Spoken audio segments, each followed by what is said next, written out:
Hey guys, tonight we step quietly into a Victorian evening where the gaslights hiss outside your window and sleep feels like a distant rumor rather than a promise. You are lying in a tall, narrow bed surrounded by heavy curtains that look impressive but trap every stale breath of air you've taken since supper. Somewhere down the street, a carriage wheel clacks against cobblestone, and your brain decides this is the perfect time to replay the entire day, line by line, like an overly enthusiastic theater encore. You probably won't survive this, at least not with a full 8 hours, because Victorian sleep is less about rest and more about endurance. Doctors whisper advice, neighbors swear by strange habits, and everyone pretends this is perfectly normal. So, before you get comfortable, take a moment to like the video and subscribe, but only if you genuinely enjoy what I do here. And while you're settling in, drop a comment with where you're listening from and what time it is for you right now. Some of you are bravely attempting sleep at truly unreasonable hours. Now, dim the lights, maybe turn on a fan for that soft background hum, and let's ease into tonight's journey together. You're living in a time when insomnia isn't called insomnia, at least not comfortably. It's nervous wakefulness, or a mind too active, or simply modern life doing its thing. The Victorian era loves categories, but it also loves politeness, so sleeplessness is discussed in hushed tones, as though it might overhear you and get worse out of spite. Mainstream medical thinking tells you that sleep problems are connected to the nerves, those delicate wires everyone is suddenly obsessed with, thanks to railways, telegraphs, and the general sense that the world is moving far too fast. Doctors widely agree, this is your solid textbook historical fact, that industrialization has something to do with it. The noise, the schedules, the relentless ticking of clocks all conspire to keep you staring at the ceiling, counting cracks, and regretting that third cup of evening tea. Your bedroom reflects this anxious science. The gaslight fixture is convenient but suspicious, blamed for everything from headaches to moral decline.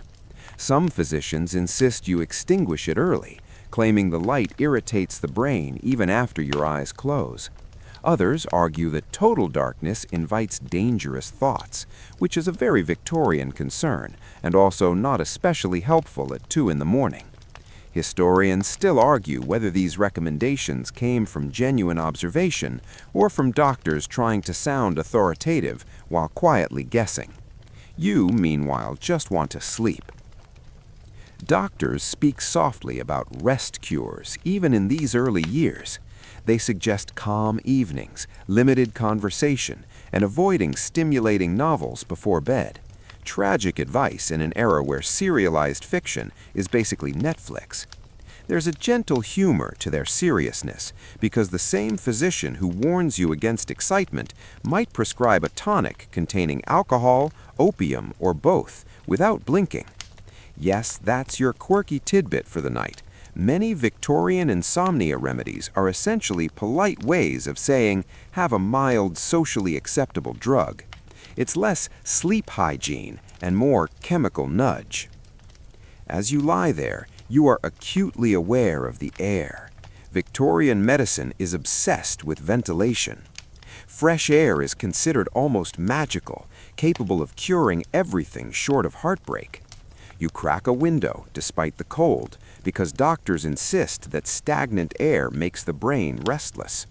The irony, of course, is that now you're awake because you're freezing. This is the first of many moments where you realize Victorian sleep advice often solves one problem by creating another. Think of it as historical multitasking. The whispers matter. Insomnia is not something you announce at breakfast. It's discussed in drawing rooms, behind fans and lowered voices. A doctor might lean in and suggest your nerves are overstimulated, which sounds scientific but feels vaguely insulting. There's an unspoken implication that your modern habits, reading too late, thinking too much, being too ambitious, are at fault. Gentle sarcasm slips in here, because imagine being told you're tired because you thought excessively. Somewhere your brain rolls its eyes. Mainstream belief also ties sleep to morality. A well-rested person is disciplined. A sleepless one must be indulging in something improper, like strong opinions or desserts after dinner. This moral lens shapes treatments. You are advised to keep regular hours, say your prayers, and avoid emotional excitement. It's bedtime as character assessment, and you're not sure you're passing. Historians still argue whether this moral framing genuinely influenced medical outcomes or simply reflected Victorian social anxieties about control and order. You hear about neighbors who swear by routines bordering on ritual. One gentleman walks exactly 20 minutes every evening, rain or shine, claiming it settles the nerves. Another refuses to speak after 9 p.m., communicating only through nods, which seems relaxing until you realize no one knows where he put the keys. These habits aren't officially prescribed, but they circulate as trusted wisdom, passed along with a knowing look and a lowered voice. You try one or two, because at this point you'll try anything that doesn't involve another hour of ceiling inspection. Doctors themselves are conflicted. Some embrace emerging science, while others cling to older ideas about humors and balance. Insomnia sits uncomfortably between body and mind, and Victorian medicine hasn't quite decided where it belongs. This uncertainty produces an odd, calm confidence. Doctors speak firmly even when evidence is thin. It's soothing in a way, like being told everything is under control by someone who is also quietly confused. You notice how much emphasis is placed on evenings. Daytime fatigue is tolerated, even admired as a sign of hard work. But nighttime wakefulness feels like failure. The city quiets, yet your thoughts do not. Gas lights flicker, casting soft shadows that stretch and shrink, giving your imagination something to chew on. This is where the gently humorous part sneaks in. You consider blaming the shadows for your insomnia, because at least then it wouldn't be your fault. One fringe idea drifts through medical circles, that certain people are simply not meant to sleep deeply, that light sleep is a mark of sensitivity and intelligence. It's not widely accepted, but it's comforting. You hold on to it like a small pillow of self-esteem, telling yourself you're not exhausted, you're perceptive. Historians still argue whether such notions influenced later psychological theories, or were just a Victorian way of making sleepless people feel better. As the night stretches on, you become part of a quiet community of the awake. Somewhere, another person is staring into darkness, listening to the same distant sounds, wondering if tomorrow's doctor visit will bring relief or another whispered suggestion. The world outside slows, but your mind hums steadily, a machine not yet designed to power down easily. And here, in this gas-lit moment, you begin to understand the core of Victorian insomnia cures. They're less about knocking you out and more about managing anxiety, about modern life, about morality, about the unsettling speed of change. Sleep is treated as something fragile, easily startled, requiring careful handling and polite conversation. You close your eyes again, breathing in air that may or may not be fresh enough, trusting that eventually exhaustion will do what whispered advice cannot. You're still awake, which means it's time for the gentler end of the Victorian pharmacy. Tea, tinctures, and the quiet belief that plants know something you don't.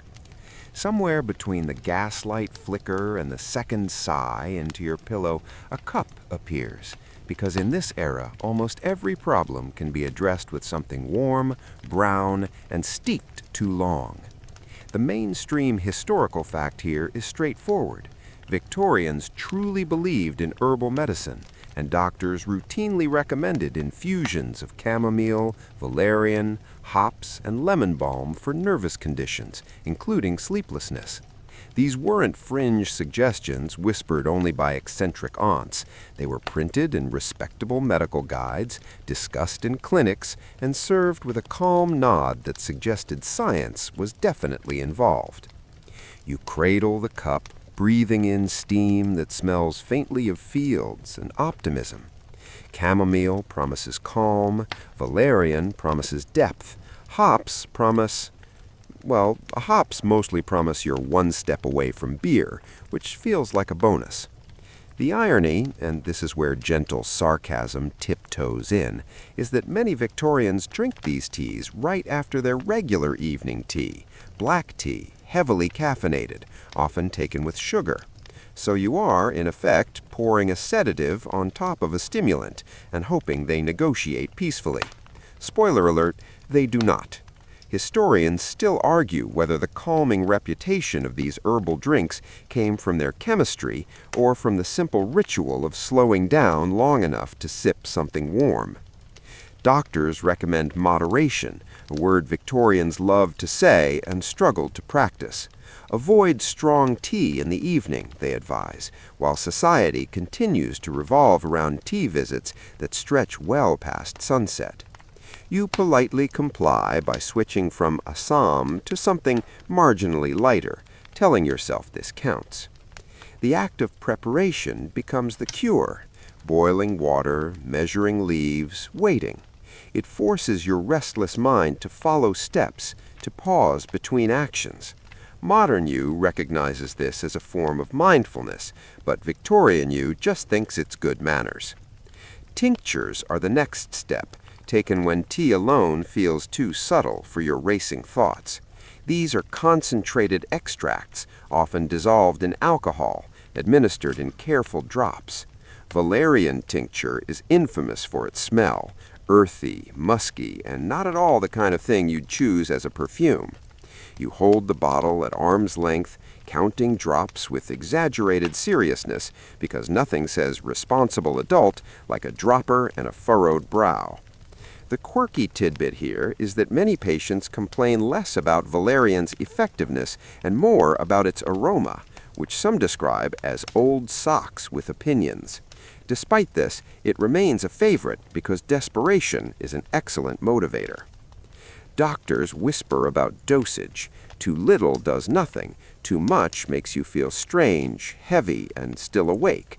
There's a fine line between drowsy and oddly alert, and Victorian medicine hasn't mapped it clearly yet.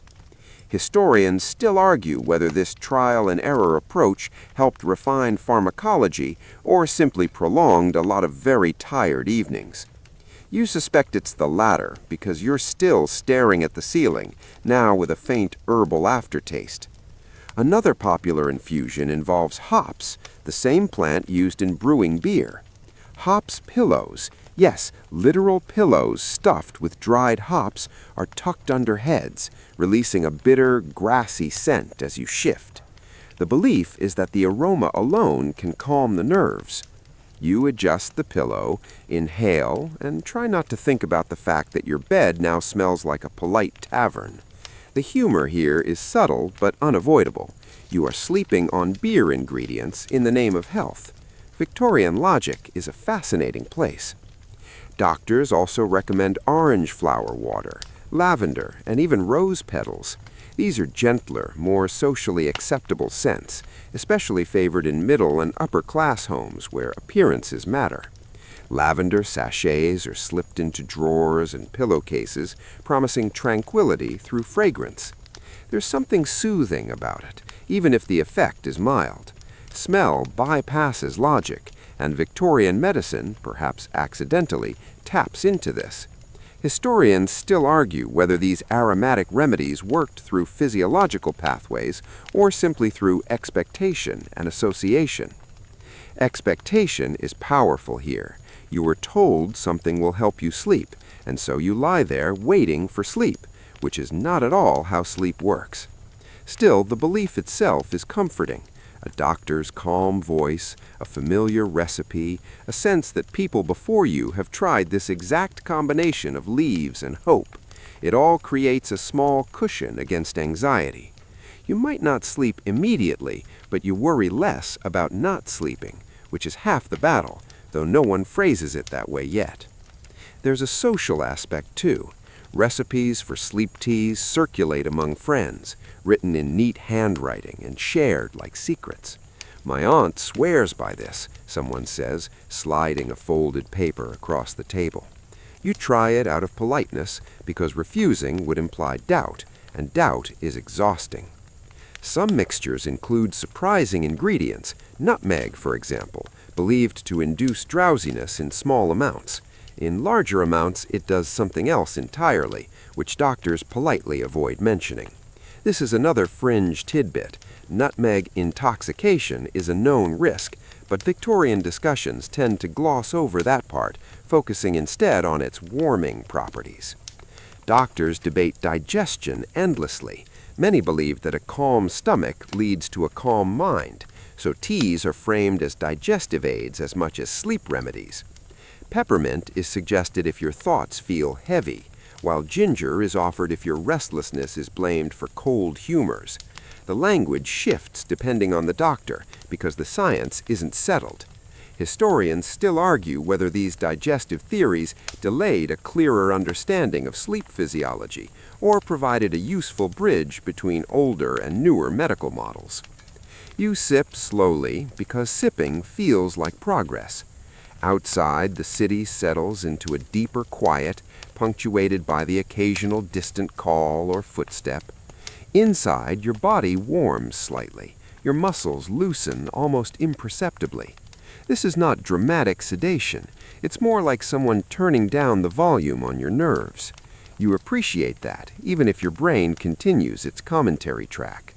One light joke drifts in here. You imagine your thoughts lining up politely, waiting for their turn to be processed, which of course they do not do. There's also the issue of tolerance. Doctors notice that remedies lose effectiveness over time, though they don't use that word yet. Patients report needing stronger teas, more drops, different blends. This leads to rotation. Tonight, chamomile, tomorrow, hops, the next night, something new. It's sleep roulette, Victorian edition. Historians still argue whether this rotation reflects an early understanding of adaptation or simply the absence of standardized treatment. Despite the uncertainty, there's a tenderness in these remedies. They are slow, domestic, and non-invasive, designed to fit into everyday life rather than dominate it. You prepare them yourself or with help from family, turning bedtime into a shared concern rather than a solitary struggle. Even when they fail gently. You're not knocked unconscious. You're nudged, soothed, encouraged. As the cup empties, you place it carefully on the bedside table, mindful not to clink the saucer too loudly, because even sound feels significant at this hour. Your eyelids grow heavier, or maybe you just want them to. Either way, the ritual has done something important. It has marked the night as a time for rest, even if rest remains elusive. You lie back, breathing in lavender and hops and faint disappointment, trusting that eventually something will give. And if it doesn't, well, there's always another recipe tomorrow, another whispered suggestion passed along with hope and a knowing smile. Victorian insomnia is a slow dance between patience and persistence, and tonight you're learning the steps, one sip at a time. The teas and tinctures have had their say, and while they've softened the edges of the night, they haven't quite convinced sleep to commit. This is when the conversation lowers another notch, when doctors lean closer and voices drop into that confidential register reserved for serious matters and socially acceptable vices. You are introduced, politely, reverently, to laudanum. The mainstream historical fact is unavoidable. In Victorian Britain and much of the Western world, laudanum, a tincture of opium dissolved in alcohol, is one of the most commonly prescribed remedies for pain, anxiety, coughing, and, yes, insomnia. It sits on pharmacy shelves without shame, its label neat and reassuring, its reputation solidly respectable. You don't take it lightly. The bottle is small and dark glass, stoppered carefully, as if it knows it contains something important. A doctor has assured you that in proper doses, it calms the nerves and invites sleep like a courteous guest rather than a battering ram. You measure the drops with exaggerated care, because this is the sort of thing you feel should be done slowly, thoughtfully, perhaps with a clock nearby. There's a quiet drama to it, even if everyone pretends it's routine. Victorian medicine excels at this balance, casual gravity. Laudanum's appeal lies partly in its flexibility. It can be taken straight, mixed with water, or added to something pleasant to mask the bitterness. Some people stir it into wine, which feels less like medicine and more like a lifestyle choice. You consider this briefly, then remember you're trying to sleep, not host a dinner party. The first sip warms your throat, spreads outward, and settles somewhere behind your eyes. It doesn't knock you out instantly. Instead, it smooths the sharp corners of thought. Ideas still appear, but they arrive padded, less urgent. Doctors praise this effect. They describe laudanum as restoring balance to overstimulated nerves, a phrase that sounds wonderfully precise while remaining delightfully vague. Historians still argue whether physicians truly understood its mechanism or simply recognized its undeniable effectiveness and worked backward from there. You don't care much about the theory at the moment. You care about the sensation that the night has shifted slightly in your favor. There's gentle humor in how normal this all is. You are, by modern standards, taking an opioid to help you sleep, and everyone involved is acting as though you've chosen chamomile. It's prescribed to children for teething, to women for nerves, to men for stress, and to basically anyone who complains loudly enough. The quirky tidbit here is that many households keep laudanum alongside cooking spices, its presence as ordinary as salt, its dangers politely ignored. Labels warn against excess, but excess is a flexible concept in an era without standardized dosing. Doctors whisper about moderation again, their favorite word. They advise you to use laudanum sparingly, to avoid reliance, to treat it as a temporary aid. This advice is sincere, but it floats in a cultural soup where regular use is common and socially invisible. You promise yourself you'll only take it when absolutely necessary, which feels convincing at midnight and increasingly negotiable at 2 in the morning. Historians still argue whether this gap between advice and practice contributed to widespread dependency, or whether dependency is a modern interpretation layered on to Victorian behavior. Sleep begins to approach, not like a wave, but like a fog. Your limbs feel heavier, your breathing slows, and the ceiling becomes less interesting. You notice that worries lose their narrative structure. They stop telling stories and start repeating themselves, which is somehow less compelling. This is laudanum's quiet magic. It doesn't solve problems, it muffles them. You are grateful, even as a small, sensible part of your mind takes notes. There are debates even among doctors. Some prefer opium pills or powders, arguing they are easier to control. Others insist the tincture is safer because its effects are more predictable. These discussions happen in medical journals and over dinner tables, blending professional concern with social familiarity. Historians still argue whether such debates pushed medicine toward more rigorous testing or simply refined the art of confident speculation. You imagine these men, mostly men, arguing earnestly while sipping wine, none of them particularly sleepy. Respectability is key. Laudanum's status allows patients to take it without shame. You don't hide the bottle, you place it neatly away, confident that its presence says nothing about your character except that you are sensible enough to follow medical advice. This matters in a culture where moral judgment lurks behind every ailment. Sleeplessness already feels like a personal failing. Laudanum offers relief without added guilt. At least, that's the promise. There's a social stratification to its use as well. Wealthier patients access branded preparations with consistent strength, while poorer ones rely on whatever the local chemist mixes up. The effects vary accordingly. Some people sleep deeply, others feel strangely alert, their bodies relaxed but minds drifting. This unpredictability feeds rumors and cautionary tales, shared quietly and often exaggerated. You hear about a neighbor who took too much and slept through an entire day, which sounds wonderful until you consider the missed obligations. Another claims it gave her vivid dreams filled with color and movement, which she recounts with equal parts awe and concern. Dreams themselves become part of the conversation. Victorians are fascinated by them, seeing dreams as windows into the mind or soul. Laudanum dreams are said to be particularly rich, sometimes pleasant, sometimes unsettling. Doctors disagree whether this is a feature or a flaw. Historians still argue whether these dream reports influenced early psychological theories or were dismissed as anecdotal curiosities. You drift toward sleep wondering what your own dreams will look like tonight, hoping for something gentle and non-judgmental. There's also the matter of dosage creep. What works tonight might feel insufficient next week. Doctors notice this but struggle to explain it. Some attribute it to worsening nerves, others to patient imagination. Few acknowledge adaptation directly.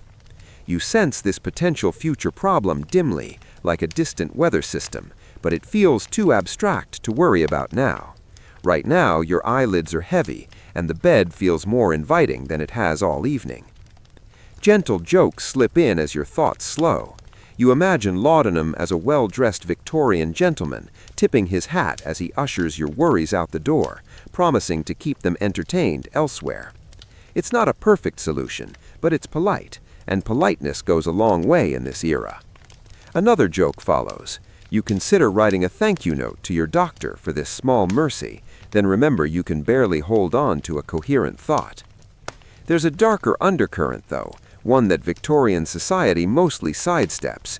Dependence exists, even if it isn't named that yet. Some patients take laudanum daily, structuring their lives around its availability. This reality is acknowledged in hushed tones, often framed as personal weakness rather than pharmacological effect.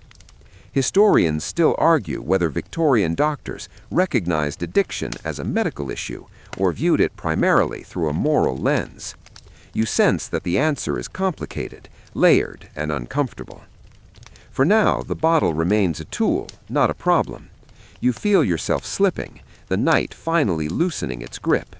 The gaslight outside dims, or maybe your eyes do, it's hard to tell.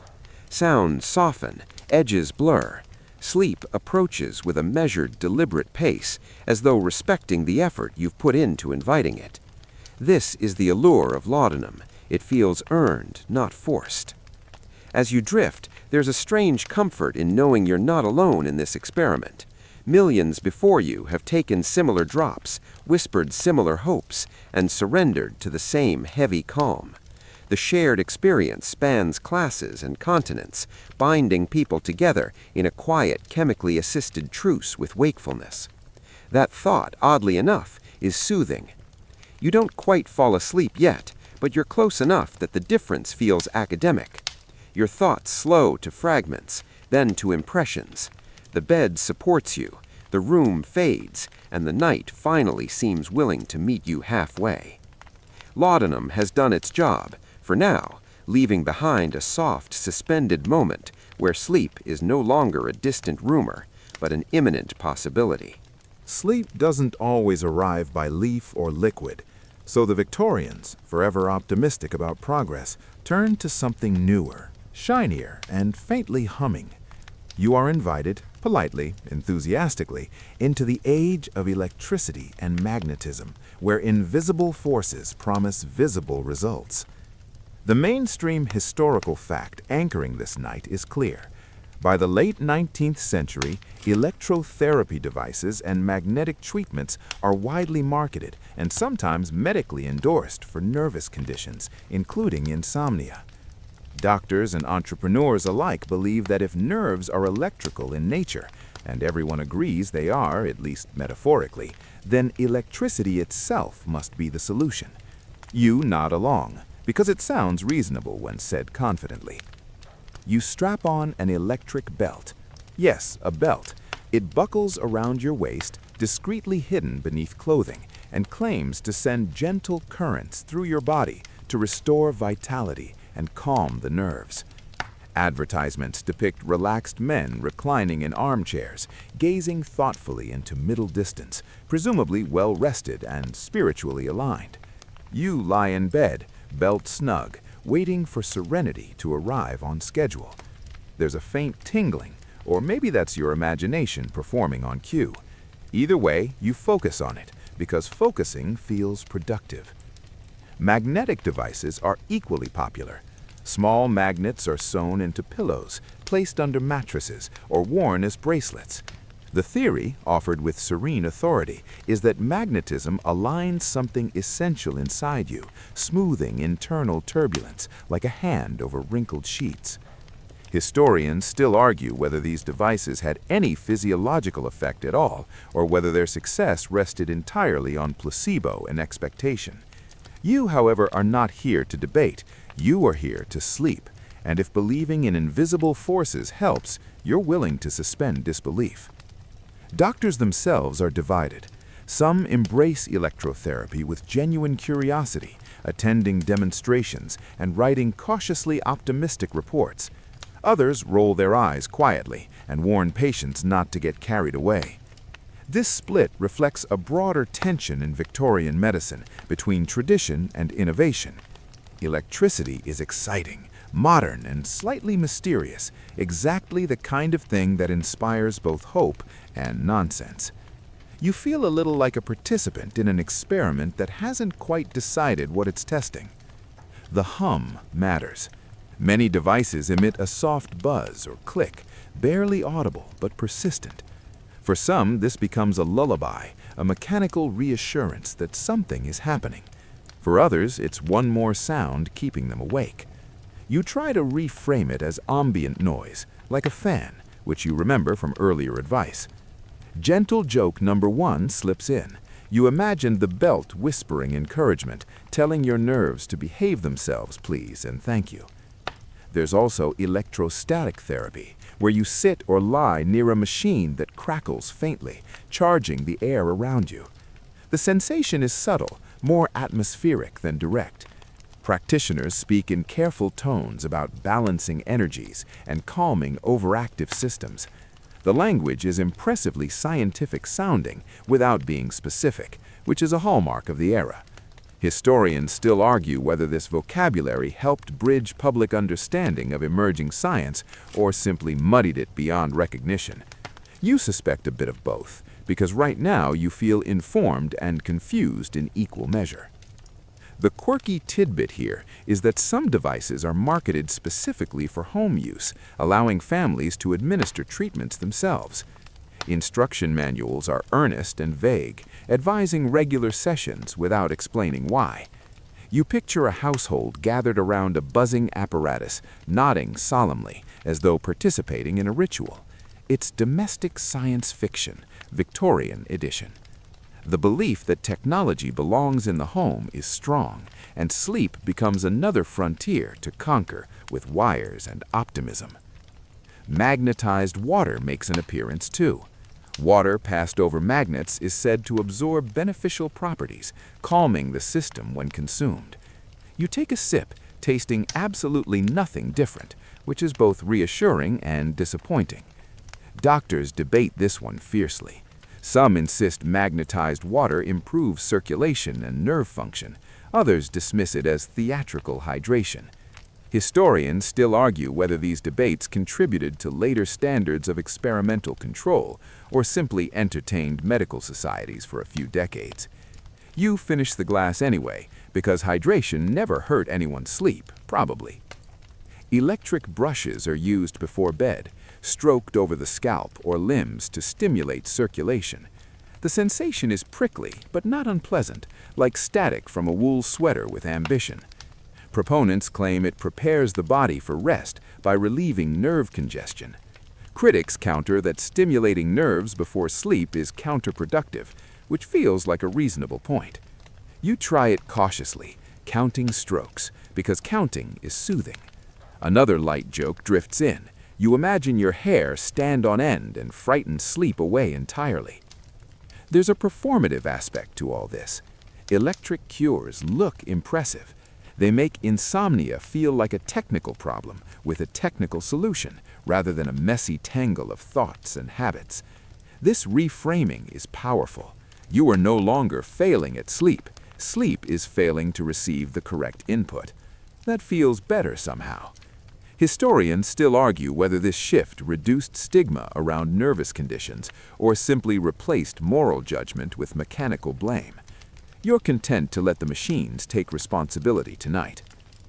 Doctors who endorse these treatments often do so cautiously, emphasizing moderation and observation. They note improvements in some patients, none in others. Case studies are written with careful language, full of appears to and may suggest. This is progress of a sort. Yet advertisements leap far ahead, promising miracles with confident typography. You exist in the space between these voices, hopeful but not entirely convinced. Electric sleep masks appear briefly in catalogs, fabric contraptions with embedded wires meant to calm the eyes and brain. They are awkward, uncomfortable, and short-lived, but the idea persists. Sleep, after all, begins in the head, so why not address it directly? You imagine lying there with wires near your temples, trusting that this is normal. Gentle joke number 2, you consider how future generations might look back on this and feel smug, which is exactly what future generations always do. The soundscape of your room changes. Instead of herbal scents and hushed whispers, you have faint buzzing, soft clicks, the subtle presence of machinery. It's oddly comforting, like being watched over by something tireless. You remember earlier advice about fresh air and crack the window slightly, letting in cooler air that mixes with the electric hum. The combination feels modern and ancient at once, progress layered onto habit. There's also magnetized sleepwear, shirts and wraps claiming to align the body overnight. You wear it reluctantly because it itches slightly and feels unnecessary. Still, you persist because giving up would imply doubt, and doubt is loud. Historians still argue whether these garments offered any benefit beyond warmth and expectation. You suspect warmth is doing most of the work, but you won't tell anyone that. One of the more fringe ideas involves animal magnetism, a concept popularized earlier but lingering into the Victorian period. It suggests that a practitioner's own magnetic energy can influence your nervous system. Sessions involve calm voices, gentle gestures, and prolonged eye contact. You find it relaxing, though you're not sure why. Is it magnetism, suggestion, or simply being given permission to lie still and do nothing? Historians still argue whether animal magnetism paved the way for modern hypnosis or distracted from more empirical research. You drift somewhere between skepticism and appreciation. Doctors caution against overuse of electric treatments, noting headaches or agitation in some patients. This acknowledgement feels reassuring, evidence that someone is paying attention. You adjust the belt, reduce the session length, and settle back. The night is quieter now, your thoughts less insistent. You can't say for sure what's helping, but something has shifted, and that's enough for the moment. Electricity also changes how Victorians think about sleep conceptually. Sleep becomes something that can be switched on or off, regulated, optimized. This mechanistic view contrasts sharply with older ideas of balance and humors, yet both coexist comfortably. You embody this blend, lying there with magnets under your pillow and herbal tea still lingering on your breath. It's eclectic, but so is the era. Gentle joke number 3 arrives as you imagine explaining your bedtime routine to someone from a century earlier. First, the hops pillow, then the laudanum, then I strap myself into a buzzing belt and drink magnet water. You smile faintly, which relaxes your face, which doctors insist is important for sleep. You let the smile fade naturally, no effort required. As the devices quiet or are switched off, the room returns to near silence. The afterimage of technology lingers, a sense that you've done something proactive. That matters. The machine's quiet, the teas are gone, and the night stretches onward. which brings you back to the most intimate battlefield of all, the bedroom itself. Victorian doctors insist, sometimes with more confidence than evidence, that where and how you sleep matters just as much as what you take. The mainstream historical fact grounding this moment is simple. 19th century medicine places enormous importance on bedroom environment, especially air quality, temperature, and furniture arrangement, believing these directly influence nervous health and sleep. You glance around the room with new suspicion, as though the furniture might be conspiring against you. The air is the first suspect. Victorian doctors are obsessed with ventilation, convinced that bad air stagnates the mind and keeps sleep at bay. Windows are to be opened daily, sometimes nightly, regardless of season. You crack one open and immediately negotiate with the cold, because fresh air is supposed to be invigorating without being uncomfortable, a balance rarely achieved in practice. Still, you persist because the advice is unanimous.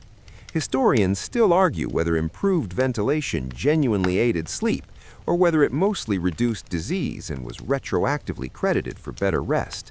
You pull the blanket tighter, breathing in air that feels cleaner mostly because you've been told it is.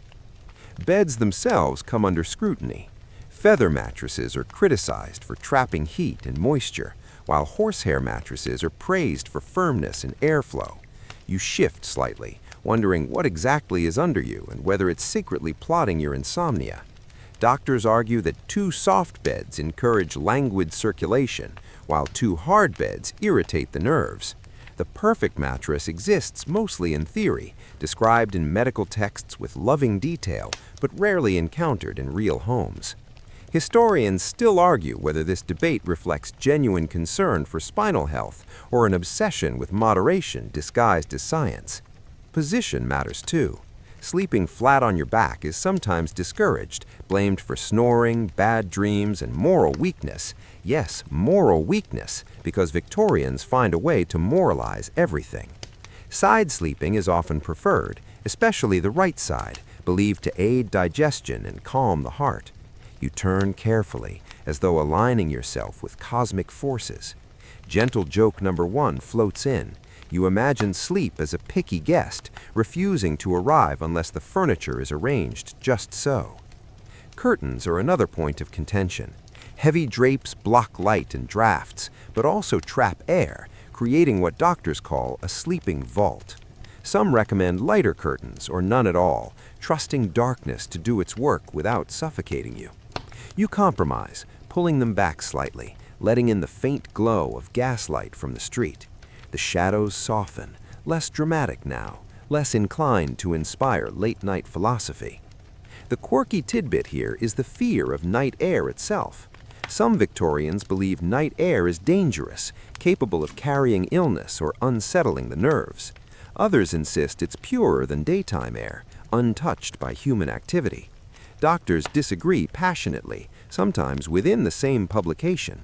Historians still argue whether these fears slowed acceptance of outdoor sleeping practices or simply reflected transitional understanding of disease. You lie there, window cracked, trusting that whatever the truth, you're probably fine. Bedrooms are also supposed to be calm spaces, free of stimulating decor. Bold patterns, bright colors, and clutter are blamed for exciting the mind. You mentally catalog the room. Patterned wallpaper, a stack of books, a chair draped with clothes. Each item feels faintly accusatory. You consider tidying, then remember it's well past midnight and decide that sleep would be more helpful than aesthetic discipline. Gentle joke number 2 appears. You promise the chair you'll deal with it tomorrow, which feels like a very human tradition. Doctors recommend routine above all. Going to bed at the same time each night, waking at the same hour each morning, even on weekends. Victorians love consistency. The body, they say, is a creature of habit. You try to remember what time it is, then realize checking the clock will only wake you further. This advice creates a paradox. To sleep well, you must not think too much about sleeping well. Historians still argue whether rigid schedules improved sleep quality or simply made people anxious about deviating from them. There's also guidance about what should not be in the bedroom.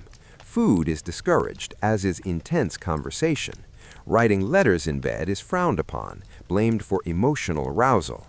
Reading is controversial. Some say it calms the mind, others warn it excites imagination. You compromise by reading something dull earlier, then turning off the light with exaggerated resolve. The act itself feels ceremonial, like closing a chapter on wakefulness. Temperature is endlessly debated. Cool rooms are said to promote deeper sleep, but cold extremities are thought to keep the nerves alert. Doctors suggest warming the feet, hot water bottles, socks, while keeping the head cool. You arrange yourself accordingly, a small domestic engineering project. Gentle joke number 3, you feel like a carefully balanced experiment, hoping the variables cooperate. Sound matters too. Complete silence unsettles some, while others need it.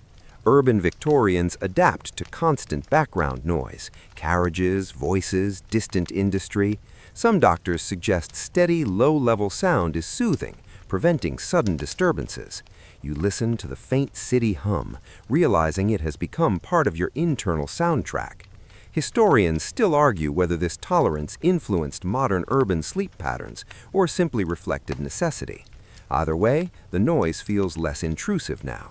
Light is carefully managed. Gaslight is dimmed or extinguished, candles snuffed to avoid smoke. Darkness is associated with rest, but not pitch blackness, which some find unsettling. A faint glow from outside is often preferred. You let it remain, a soft boundary between night and day. The room feels less like a container and more like a gentle pause. Doctors also warn against too much solitude. For some, sleeping alone is thought to exacerbate nervous thoughts, while shared sleeping is believed to provide comfort and regular breathing rhythms. This advice is, unsurprisingly, inconsistent. You focus on your own breath, slow and steady, using it as an anchor. The bed creaks softly as you settle, a familiar sound that signals rest more effectively than any device. There's an emotional layer to all this environmental tuning. Adjusting the room gives you something concrete to do with your anxiety. Instead of wrestling thoughts, you rearrange reality slightly. That sense of control is powerful.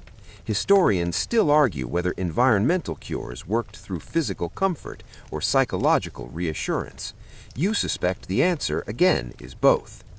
As the night deepens, the room feels calmer, as though it has agreed to cooperate. The air is cool but not biting, the bed supportive but not demanding. Your body begins to recognize the pattern, the familiar signals that it's allowed to let go. This is not sudden, it's gradual, like a tide turning. You remember earlier remedies, the teas, the drops, the hum of electricity, and realize how much of Victorian insomnia treatment is about accumulation. No single cure promises everything. Instead, they layer small comforts, each shaving off a bit of restlessness. The bedroom becomes the final layer, the quiet stage where everything else can finally work. Your thoughts slow again, less fragmented now. The ceiling fades from focus. You feel present, not alert, a rare balance. The room holds you gently, no longer an obstacle, but an ally. In this moment, Victorian wisdom feels less misguided than it sometimes appears. Creating a space that invites rest is timeless advice, even if the reasoning wobbles. Sleep approaches quietly, without announcement. You don't chase it, you let it arrive when it's ready, trusting that you've done enough for tonight. The room settles, the night breathes, and for the first time in hours, you feel the soft pull of rest becoming irresistible. You don't actually drift off yet, because now your thoughts circle back to the people who have been guiding you through all this, the doctors themselves. Victorian physicians sit at an odd crossroads, confident in posture and uncertain in practice, and tonight you find yourself replaying their advice in your head. The mainstream historical fact anchoring this stretch of wakefulness is that 19th century medicine is in transition. Older ideas about humors and balance coexist uneasily with emerging neurological theories about nerves, stimulation, and fatigue. Insomnia lives right in that overlap, an ailment everyone recognizes but no one fully understands. When you visit a Victorian doctor for sleeplessness, the consultation feels polite, thorough, and faintly theatrical. He, almost always he, asks about your habits, your digestion, your emotional state, and your moral conduct, sometimes in the same breath. Sleeplessness is framed not just as a symptom, but as a clue, evidence that something in your life is out of alignment. The doctor nods gravely, as though piecing together a puzzle whose picture keeps changing.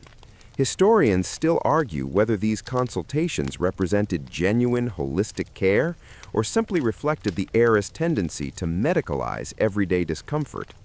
Doctors love the word nerves. It explains everything and nothing at once. Your nerves are overstimulated, exhausted, irritated, or weak, depending on the doctor's preferred vocabulary. This language feels scientific, especially as anatomy textbooks increasingly illustrate nerve pathways, but it remains abstract. You imagine your nerves like overworked clerks, shuffling papers endlessly and refusing to clock out. Gentle joke number 1 slides in as you picture a tiny union meeting inside your spine, demanding better hours.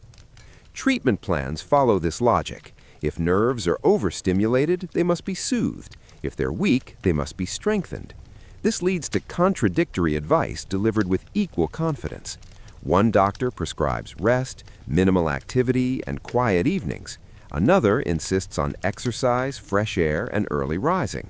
Both claim success.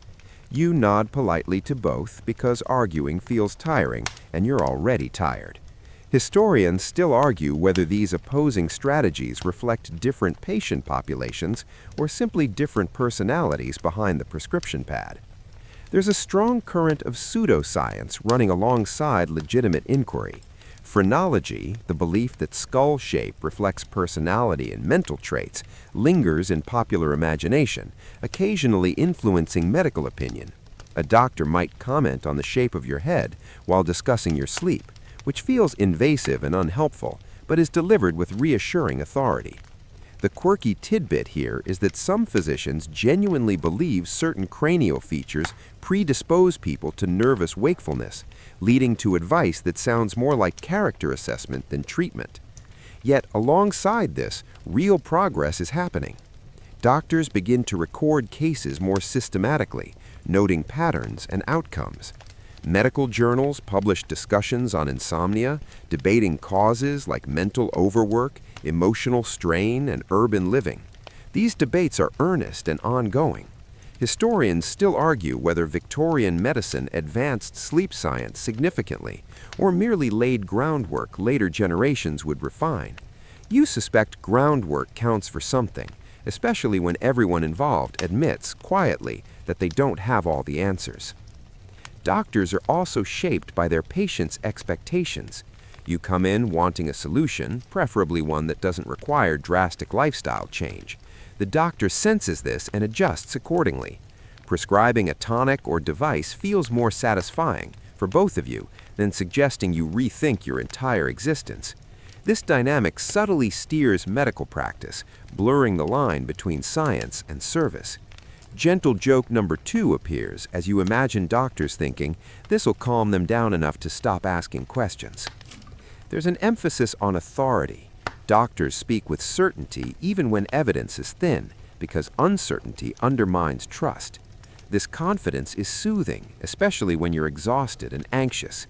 You want someone to sound like they know what's happening. Historians still argue whether this authoritative tone helped patients feel better or delayed the acceptance of uncertainty as part of medical care. Tonight, you're grateful for it. Confidence, even borrowed, feels like a pillow under your thoughts. Some physicians specialize in nervous disorders, positioning themselves as experts in the ailments of modern life. Insomnia becomes a badge of sophistication in some circles, evidence that your mind is active, engaged, perhaps even brilliant. This reframing offers comfort. You're not broken, you're advanced. The downside, of course, is that it normalizes exhaustion, turning sleeplessness into a lifestyle rather than a problem.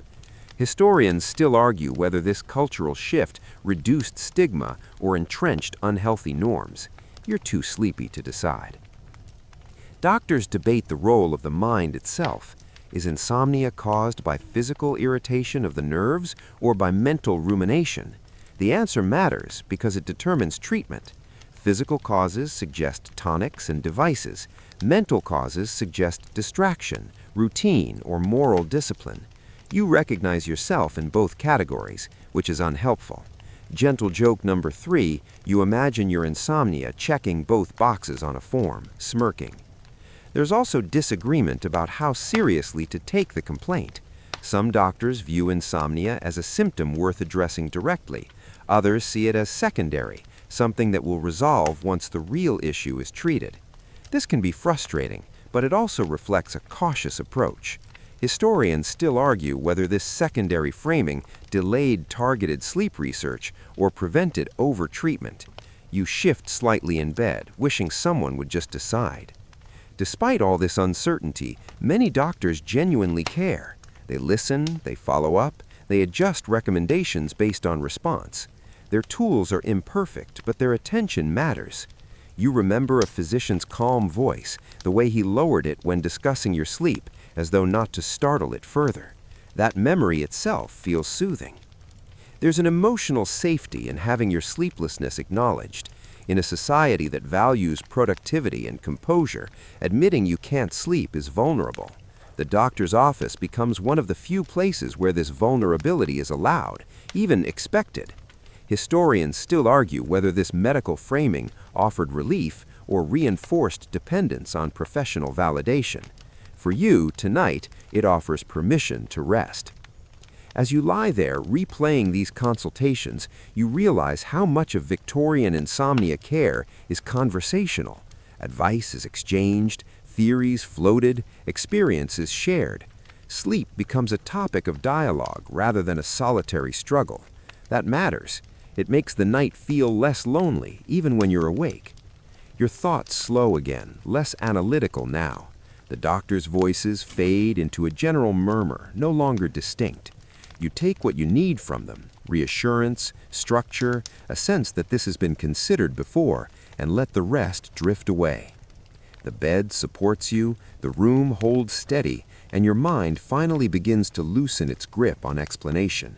You don't need answers right now. You don't need certainty. You need rest, however it comes. Victorian doctors may not have solved insomnia, but they've given you language, rituals, and a sense that this struggle fits into a larger story. That's enough for the moment. Your breathing evens out, the debate quiets, and the night continues without demanding your attention. Sleep is closer now, hovering at the edge of awareness, waiting for you to stop thinking about it. You oblige, gently, letting the last of the doctor's whispers fade into silence. Your mind drifts next, unhelpfully but predictably, to food. Victorian doctors love talking about digestion almost as much as they love talking about nerves, and insomnia sits right between the two like an awkward dinner guest.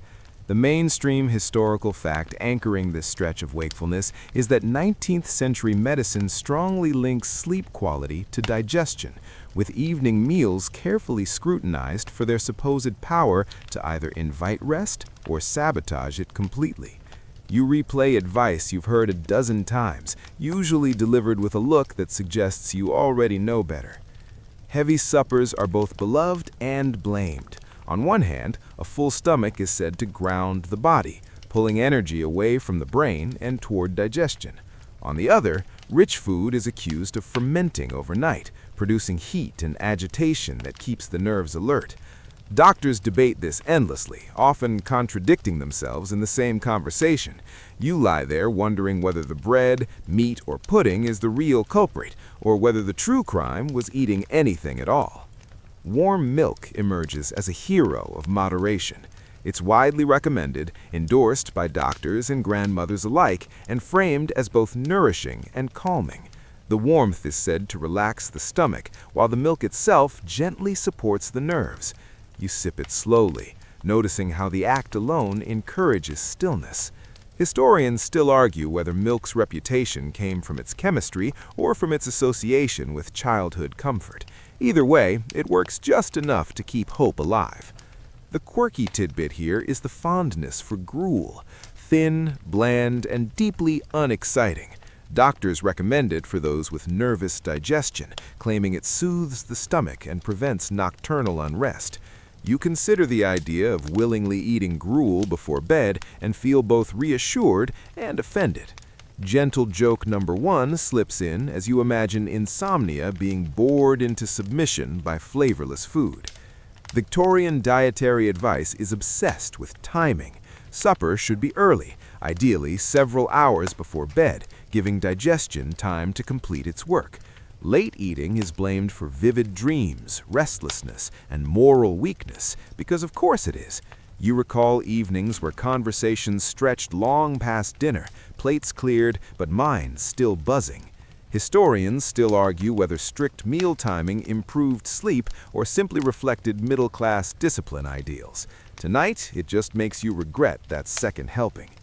Certain foods are singled out as particularly dangerous at night. Cheese tops the list, accused of producing nightmares and agitation. Spices are suspect, blamed for heating the blood. Even sugar comes under scrutiny, though it remains beloved. You mentally inventory your evening choices, wincing slightly. Gentle joke number 2 arrives as you imagine cheese plotting revenge on unsuspecting sleepers across Britain. Doctors also recommend digestive aids before bed: peppermint water, fennel tea, or small doses of bicarbonate. These are meant to calm the stomach, indirectly calming the mind. You notice how often calming appears in these recommendations, as though sleep is a skittish animal requiring gentle handling. Historians still argue whether this digestive focus delayed recognition of sleep as its own physiological process. You just appreciate anything that promises fewer midnight stomach complaints.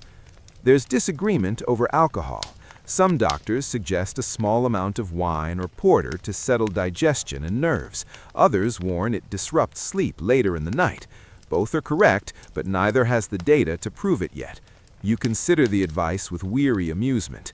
Victorian moderation often translates to just enough to feel better, not enough to admit later. Gentle joke number 3 flickers in as you imagine doctors raising a glass while advising restraint. Food is also emotional. Evening meals are social, comforting, and hard to regulate strictly. Doctors acknowledge this reluctantly, sometimes allowing exceptions for cheerful company. A happy stomach, they suggest, might sleep better than a disciplined but resentful one. Historians still argue whether this concession reflects genuine insight or practical surrender.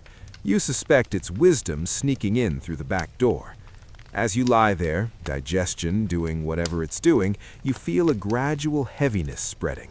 Not unpleasant, just grounding. Whether it's milk, time, or exhaustion, something is settling. Your thoughts slow, less interested in analysis. The stomach quiets, the mind follows, and the night feels marginally more cooperative. You realize that Victorian insomnia cures rarely demand extremes. Even dietary advice, for all its rules, circles back to balance. Not too much, not too little, not too late. Sleep, like digestion, is treated as a rhythm that must be respected rather than forced. Historians still argue whether this rhythm-based thinking helped people listen to their bodies or simply added another layer of expectation. For now, it feels kind. Your breathing deepens, the bed cradles you, and the memory of food fades into a comfortable blur. You don't need to decide which theory was right. You just let the night continue its slow work, trusting that somewhere between nourishment and restraint, rest is finally finding its way to you. You're closer to sleep now, close enough that effort feels counterproductive, which is exactly when Victorian advice turns ritualistic. Baths, brushes, and bedtime routines slide gently into focus, not as dramatic cures, but as a sequence of small, deliberate acts meant to persuade the body it's safe to let go. The mainstream historical fact guiding this portion of the night is that Victorian doctors strongly recommend structured bedtime rituals, especially bathing and grooming, as a way to calm the nerves, regulate circulation, and prepare the mind for rest. Sleep, they insist, prefers ceremony. Bathing comes first, though not in the modern spa-like sense. A warm bath before bed is praised for its ability to draw blood away from the head and toward the extremities, easing mental agitation.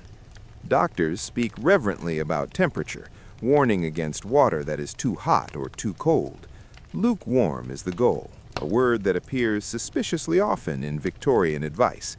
You lower yourself into the bath carefully, aware that this is meant to relax you, not test your resilience.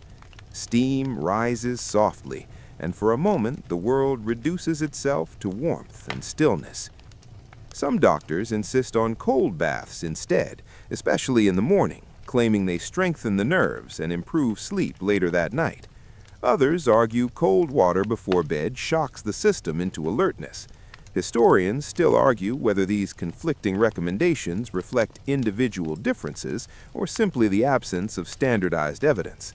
You are grateful it's nighttime and no one is suggesting ice water right now. The quirky tidbit here is the popularity of sponge baths for those deemed too delicate for full immersion.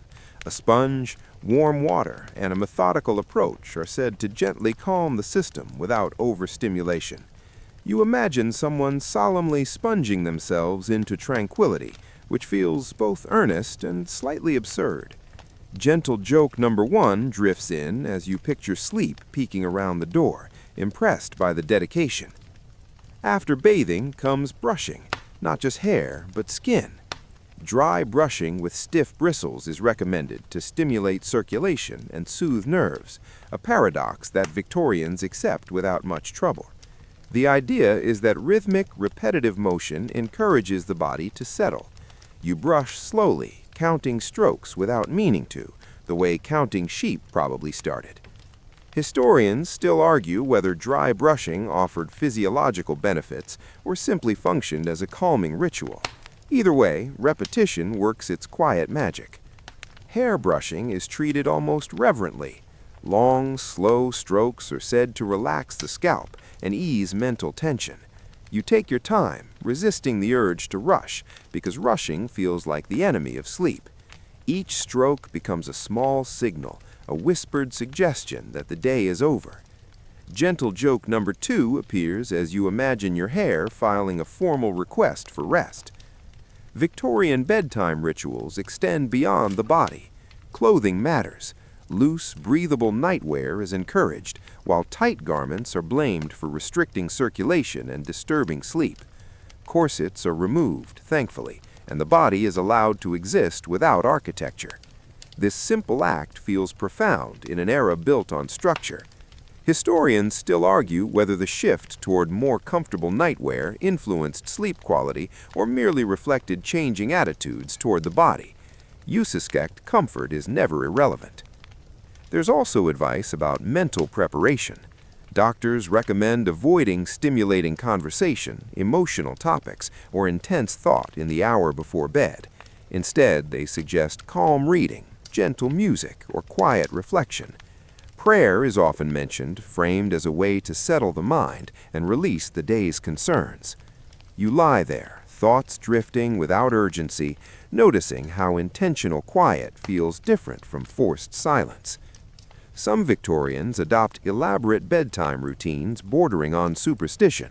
Objects are placed in specific locations, windows opened to precise widths, lamps extinguished in a particular order. These actions provide a sense of control, a predictable sequence in an unpredictable world. Historians still argue whether such rituals reduced anxiety or reinforced it by making sleep conditional. For you, tonight, the predictability feels soothing. Massage enters the conversation as well. Gentle rubbing of the limbs, often performed by oneself or a family member, is believed to relax muscles and nerves. Doctors caution against vigorous massage before bed, emphasizing gentleness. You rub your hands together, feeling warmth spread, then rest them quietly.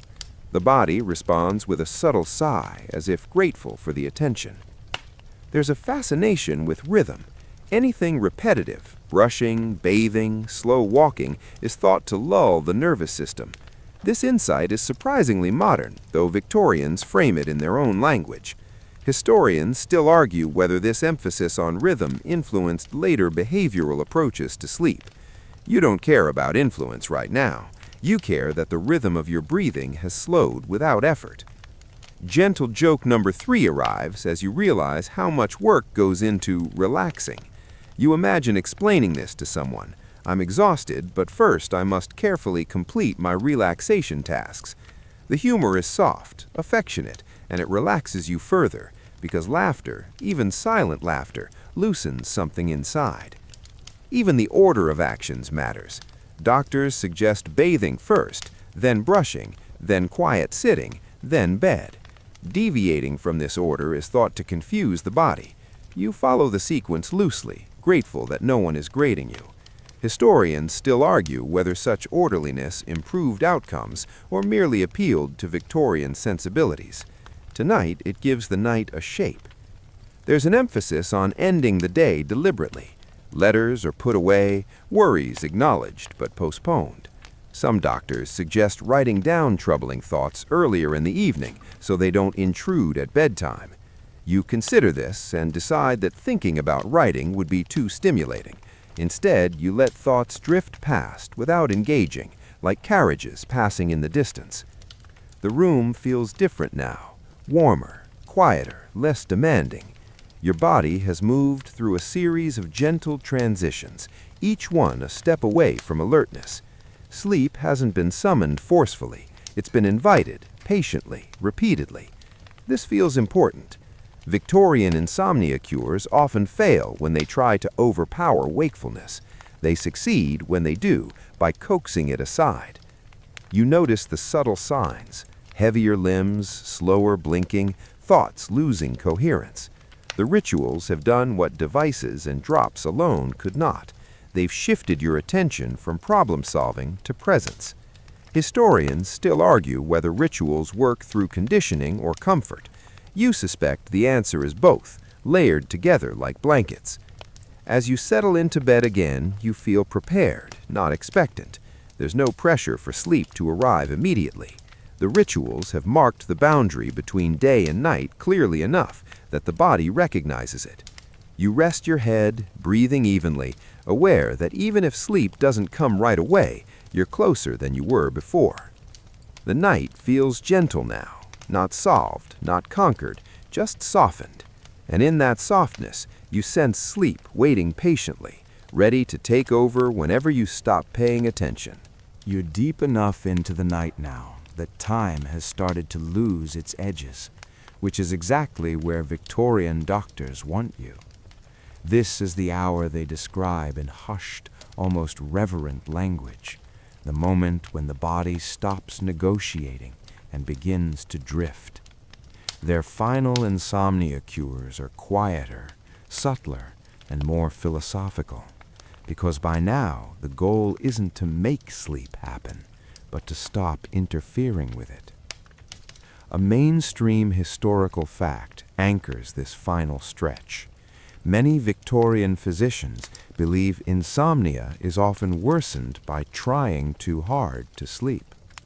Medical texts from the late 19th century explicitly warn against sleep anxiety, though they don't use that modern term.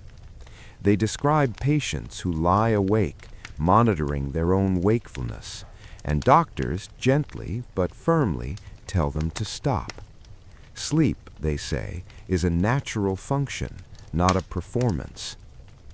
You lie there, noticing how that advice still lands.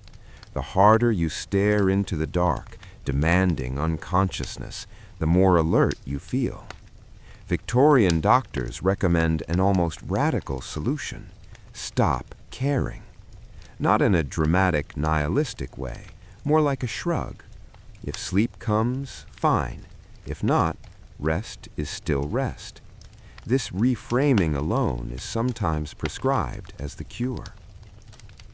One quirky tidbit from the period involves intentional wakefulness. Some doctors advise insomniacs to tell themselves they will stay awake all night on purpose. The theory is that removing the pressure to sleep allows it to arrive naturally. You try it now, casually deciding that you're just lying here for comfort, nothing more. It feels oddly freeing, like canceling a stressful appointment. Historians still argue whether this technique worked through reverse psychology or simple anxiety reduction. Victorian physicians also emphasize acceptance of the night itself. They remind patients that human sleep has not always been 8 uninterrupted hours. Many point out that segmented sleep, 2 shorter periods with a calm waking interval, was once common. You remember earlier mentions of midnight reading and quiet reflection. Historians still argue whether this pattern was universal or exaggerated by modern interpretations, but the reassurance remains powerful. Waking at night isn't necessarily broken. You let that thought settle. Waking doesn't mean failure. It just means you're human, lying in the dark, breathing. That alone seems to lower the volume of your thoughts. There's also advice about where the mind goes when the body rests. Doctors suggest gentle mental wandering, imagining familiar paths, quiet landscapes, or repetitive scenes. Not exciting fantasies, not problem-solving, something neutral and steady. You picture a slow walk down a foggy street, footsteps soft, no destination required. Gentle joke number 1 slips in as you realize this is essentially Victorian screensaver mode. Breathing becomes the next focus, though it's described in poetic terms rather than clinical. Doctors write about even respiration and natural cadence. They caution against deliberate breath control, warning it can become stimulating. Instead, they suggest noticing the breath without adjusting it. You do exactly that, observing the rise and fall without commentary, and it starts to feel heavier, slower, as if sleep itself is breathing you.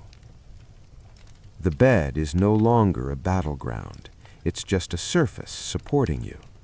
Victorian advice frequently includes changing one's relationship with the bed, using it only for rest, avoiding work or intense thought there. Historians still argue whether this was an early form of stimulus control therapy or simply common sense. Either way, the bed feels neutral now, not demanding anything. There's a recurring Victorian belief that nighttime wakefulness is fertile ground for unnecessary worry. Doctors advise reminding yourself that most problems look worse at night. This isn't framed as dismissive, it's compassionate. The mind, they say, is tired and unreliable after dark.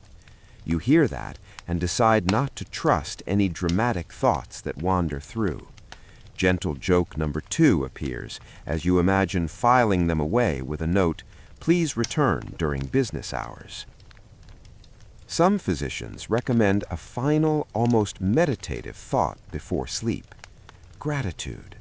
Not forced positivity, but quiet acknowledgement. A warm bed, a silent room, a body that, despite its quirks, keeps going. You let a few simple gratitudes surface, noticing how they soften the edges of your thinking. There's also a curious emphasis on humility before sleep. Doctors warn against viewing insomnia as a personal failing. They remind patients that even healthy people have restless nights. Sleep is not a moral achievement. Historians still argue whether this framing reduced shame or simply reflected Victorian moral language. For you, it feels relieving. You are not bad at sleeping. You are just awake sometimes. As your thoughts grow less linear, you notice brief gaps, little pauses where nothing in particular is happening. Victorian doctors might call these approaches to sleep, little doorways the mind drifts through without noticing. You stop trying to analyze them. Analysis wakes you up. Letting go lets them widen. Gentle joke number 3 floats by as you realize the moment you stop listening for sleep, it starts sneaking closer, like a cat that only approaches when ignored. The room feels farther away now. Sounds blur into a single low presence. The body grows pleasantly heavy, as if gravity has increased just enough to keep you still. This is the state Victorian doctors hope for. Not unconsciousness yet, but surrender. You remember that earlier image of crocodile dung sunscreen and smile faintly at the absurdity of history's experiments. Not everything worked. Some ideas were strange, but woven through them is a consistent truth. Sleep responds best to patience, gentleness, and trust. Your breathing deepens without instruction. Thoughts thin out, losing their emotional charge. You're no longer following them. They pass like slow clouds. The effort to stay awake now feels greater than the effort to drift. And so, without ceremony, without announcement, the night takes you by degrees. Now everything slows even more. Your body doesn't need guidance anymore, and your mind no longer needs answers. The night holds you in a steady, quiet way, like water holding a leaf that has stopped fighting the current. There is nothing left to fix, nothing left to prepare. Whatever the Victorians got wrong, they understood this part well, that sleep is not summoned by force, but allowed by stillness. Your eyelids feel comfortably heavy. The space behind your thoughts grows wider and softer, and the edges of awareness begin to blur. Sounds fade into a gentle background hum, familiar and safe. You don't need to follow the story anymore. You don't need to remember what came before or wonder what comes next. The night is doing the work now.